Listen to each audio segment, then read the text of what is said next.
Touba est en deuil. Sokhna Mame Faty Mbacké Marème Lo n'est plus. La regrettée disparue, fille de Serigne Modou Moustapha Mbacké, a été rappelée à Dieu ce vendredi à Darou Khoudoss. Elle sera inhumée aujourd'hui à Bakia. Sénégal TV présente ses condoléances à la communauté mouride.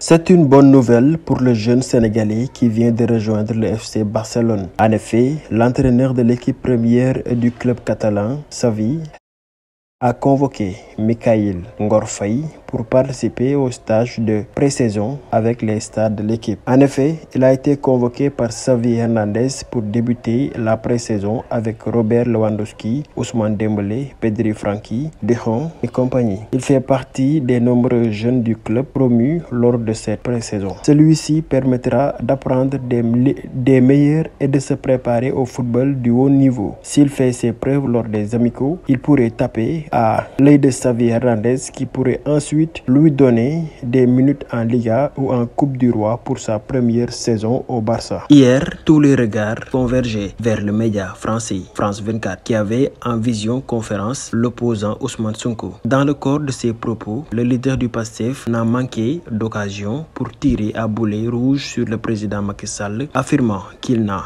renoncé au troisième mandat pour des raisons démocratiques, mais juste sous la pression de son peuple. La réponse du concerné ne s'est fait attendre. Je n'ai subi aucune pression. Dès 2018, j'avais écrit dans un ouvrage Le Sénégal au cœur que je briguais mon dernier mandat, précise le président. Par ailleurs, le président de la République affirme qu'il a renoncé malgré sa popularité à se présenter pour des questions démocratiques. J'ai par ailleurs reçu de nombreux soutiens d'élus qui m'ont supplié de sauter le pas. Dimanche 2 juillet, 512 élus m'ont remis une pétition allant dans ce sens. Que certains s'agitent sur ce sujet ne m'a pas dérangé.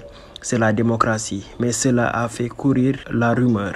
Dans la foulée, le chef de l'État explique que s'il avait donné sa position plus tôt, plus personne n'aurait travaillé dans ce pays. À en croire le président, une seule situation pourrait le maintenir au pouvoir et ce serait que la déstabilisation du pays. Sans détour, le président Sall pointe le doigt accusateur vers Sonko à propos du climat tendu qui prévaut. Les tensions politiques de ces derniers temps n'ont rien à voir avec la question du troisième mandat. Le fond du problème, c'est une affaire judiciaire qui a débuté en mars 2021 avec l'arrestation d'un opposant. Ousmane Sonko était poursuivi pour viol contre une employée d'un salon de massage et a été condamné en juin à 2 ans de prison ferme pour corruption de la jeunesse. Il a appelé les gens à descendre dans la rue pour protester contre la justice et il y a eu des morts. En juin, lors de son procès, les mêmes appels à la résistance ont été lancés avec les mêmes conséquences, a martelé le président de la République Macky Sall. Il y a de la friture sur la ligne entre Paris et Dakar. C'est un secret de polichinelle, même si les présidents sénégalais Macky Sall et français Emmanuel Macron ont longtemps cherché à sauver les apparences. La tête à tête entre Macky Sall et Marine Le Pen à Dakar, la rencontre secrète entre une conseillère de l'Élysée et Ousmane Sonko et d'autres événements ont bel et bien porté un sacré coup sur leurs